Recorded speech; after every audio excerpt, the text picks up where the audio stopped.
à toutes et à tous, vous écoutez Cinécast. Salut Thibaut. Salut Guillaume. Aujourd'hui on vous parle de The Singing Club, film britannique de Peter Cattaneo. Ça vous dit peut-être rien, mais c'est notamment l'homme derrière le Full Monty, donc déjà rien que ça, tu vois, sur le poster, ça donne bien. Un film culte quand même. Boum. Oui, c'est ça, un film culte, donc toujours intéressant de savoir ça. Un film anglais, film d'un gars qui a fait un film culte, pourquoi pas. Avec Christine Scott Thomas quand même, dans le rôle principal. Il y a toute une série d'actrices également, dont on reparlera sans doute Thibaut. De quoi parle The Singing Club? Ça parle de femmes de soldats. Oui, tu allais oublier, j'ai oublié quelque chose, la date de sortie peut-être. Non, j'allais dire, ça parle d'un club de chant. Oui, un club de chant. Par contre, je crois que j'ai pas dit la date de sortie, du coup, tu fais bien me rappeler. C'est le 16, hein. Oui, alors le film est dispo sur Canal Play en France depuis le 9 décembre et chez nous en Belgique, il sort le 16, donc il sera sorti le 16 décembre sur Proximus Pix, vous, et Sooner, enfin Ciné chez vous, bref, les plateformes habituelles. Exactement. Donc de quoi parle The Singing Club? Ça parle de chant, vous l'avez compris, mais ça parle surtout de femmes, de soldats qui sont du coup envoyés en mission à l'étranger. Je parle bien des soldats dans ce cas-ci. Et les femmes du coup décident de créer une association. Enfin, il y a déjà une association de femmes pour les hommes qui vont à la guerre, mais dans ce cas-ci, elles ont une nouvelle idée. Elles se disent tiens, est-ce qu'on ferait pas une chorale pendant que nos hommes sont partis? Excellente idée, n'est-ce pas?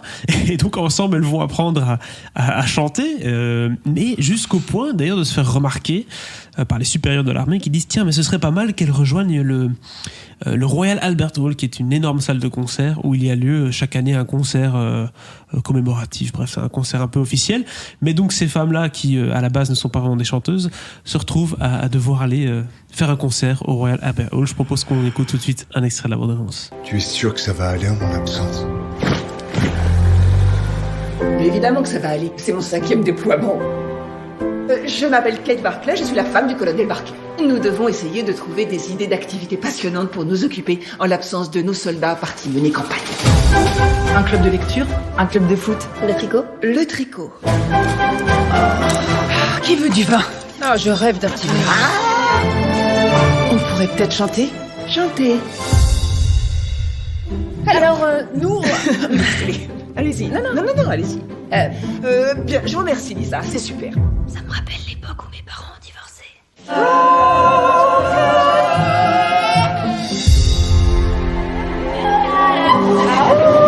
Sometimes when I think of her name, when it's only a game, all I needed was to love you, girl. All I needed for another day. Bah, Thibaut, ça m'a l'air de le feel good movie british parfait, non? Moi, ça a un bon film, tu vois, ça me parle plus que le prix Pulitzer. Oui, c'est un feel good movie très british.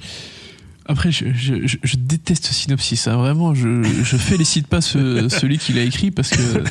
Je crois que c'est ceux qui ont fait le film qui ont écrit le synopsis, tu sais, parce que je pense pas que Allociné et les autres sites s'amusent à... Non, mais c'est le distributeur de chaque pays qui fait le synopsis, mais non, il est vraiment... Il raconte tout le film. Après, en même temps... c'est le genre de film, tu sais plus ou moins tu sais où ça démarre, tu sais comment ça va terminer. Voilà. Après, ce qui est intéressant, c'est les embûches, les péripéties au milieu. C'est comme le grand bain, quoi. Tu vois, des dépressifs qui vont faire un concours de. Voilà, tu sais bien que ça va finir, soit ils vont gagner, soit ils vont perdre, mais à la fin, tu seras quand même de bonne humeur, tu vois. C'est le principe. Oui. Après, en fait, ici, ce que je trouve plus intéressant, parce que déjà, ça prend une partie du début du film, c'est que à chaque mission, il y a une épouse d'un soldat, en général du commandant de la mission, quelque chose comme ça, qui est en charge d'organiser un peu la vie des femmes sur le camp pendant leur absence. Et donc, il y a des trucs très habituels, le club de lecture, le machin, tricot. Et pour une fois, c'est pas la femme du major ou je sais plus quoi, qui est donc incarnée par Christine Scott Thomas, qui organise ça, c'est une autre. Donc, elle a envie de faire les choses un peu différemment, évidemment. Et ça va pas plaire à Kate Taylor, qui est donc incarnée par Christine Scott Thomas, comme je le disais. Qui a ses habitudes et qui a sa façon de faire et qui on marche pas sur ses plates-bandes, quoi. Donc, comme à l'armée. Donc voilà, tu vas avoir une cohabitation difficile où ça va pas toujours bien marcher du tout. Ça va se tirer dans les pattes. Bref, Mais ça T'as va saisi le tableau, je Mais pense. ça va triompher à un moment donné. Écoute, à partir du moment où tu reçois une invitation pour aller te produire au Royal Albert Hall, Qui est l'endroit le plus prestigieux en Angleterre pour les musiciens, en tout cas. c'est une des plus belles salles de concert en Angleterre, ça c'est sûr, en tout cas une des plus iconiques. Et voilà, il y a possiblement une issue heureuse, mais Dieu sait ô combien la route sera longue et compliquée. Voilà, merci beaucoup Thibaut. Je rigole. Non, ça c'était pour l'histoire. Maintenant, revenons un peu à nos moutons et surtout à ce que nous avions dit en premier. C'est Peter Cattaneo qui est à la réalisation du film. Est-ce que tu vois qu'il prend plaisir à faire ce film-ci, qui a un peu ses roots qui ressortent ? Bien sûr, parce que voilà, quand t'entends le synopsis, je pense que tu peux déjà imaginer le potentiel de l'histoire.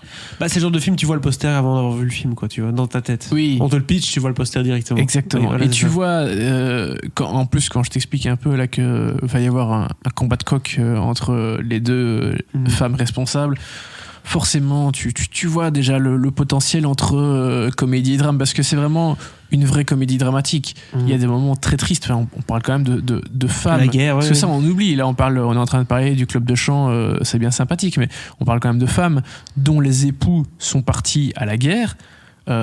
Et je ne suis pas militaire, je n'ai pas de compagne militaire, mais la peur de toute personne, enfin de tout compagnon ou compagne de soldat, c'est de savoir s'il va revenir en vie, si tout va bien. C'est ça. Voilà. Il n'est pas parti en business trip à Barcelone. Non, quoi. voilà. Donc tu as toujours cette épée de Damoclès au-dessus de la tête qui forcément va impacter le camp à un moment ou l'autre. Hein, parce que t'as rarement tout le monde qui revient en vie dans ce genre de cas. Donc évidemment, pendant le film, voilà, la mort va arriver à un moment. Et là, t'as aussi c'est le genre de moment où il faut se serrer les coudes, quoi, où il faut tous être là l'un pour l'autre. Et qu'est-ce qu'il advient d'une épouse de soldat d'un soldat qui meurt? Tu vois, c'est pas merci, tu peux quitter le camp, au revoir. Oui, c'est ça, quoi. Tu vois, donc il y a pas mal de choses autour de ce truc un peu feel good qu'est le club de chant. Donc et c'est ça pour moi la vraie force du film, parce que le côté feel good, enfin le côté concours de chant, enfin c'est même pas un concours, mais est-ce qu'elles vont réussir à aller chanter au Royal Albert Hall? T'as pas besoin de la réponse, tu la connais, hein, évidemment. Mais c'est plus un aboutissement. C'est l'excuse en soi, pour c'est le côté heureux du film, et c'est la fin que tout le monde attend et que t'es obligé d'avoir, sinon ça fonctionne pas. Mais voilà, ça parle de plein d'autres choses beaucoup plus profondes et intéressantes aussi, et c'est ça ce qu'on n'a pas l'habitude de voir, parce qu'on le disait, voir des soldats qui partent à la guerre, oui, des films, on en a vu plein. Des films qui s'intéressent aux conjoints, aux compagnons qui restent il y en dans a le pas pays mal aussi quand même, hein, mais et on en parle. On les voit parfois, tu vois les retours de soldats, les retrouvailles, aussi, etc. Mais vraiment des œuvres qui s'intéressent vraiment profondément à ces personnages-là, je trouve, il n'y en a pas des masses en tout cas. Pour moi, c'est la recette idéale d'une comédie dramatique, c'est d'avoir justement un pitch qui est rigolo. Tu te dis, c'est ces bonnes femmes qui vont se taper le Royal Albert Hall, bon voilà, pourquoi pas, mais avec un sous-texte quand même très dur qui est celui de la guerre, où tu te dis, je vais mélanger deux genres qui n'ont rien à voir et je vais en faire un film drôle avec du drame. Donc ça, c'est déjà une belle mission réussie dans ce cas-ci. Et c'est une des meilleures recettes du feel good, c'est que pour avoir le côté feel good, il faut un côté feel bad. très feel bad, et pour le coup c'est réussi. Exactement.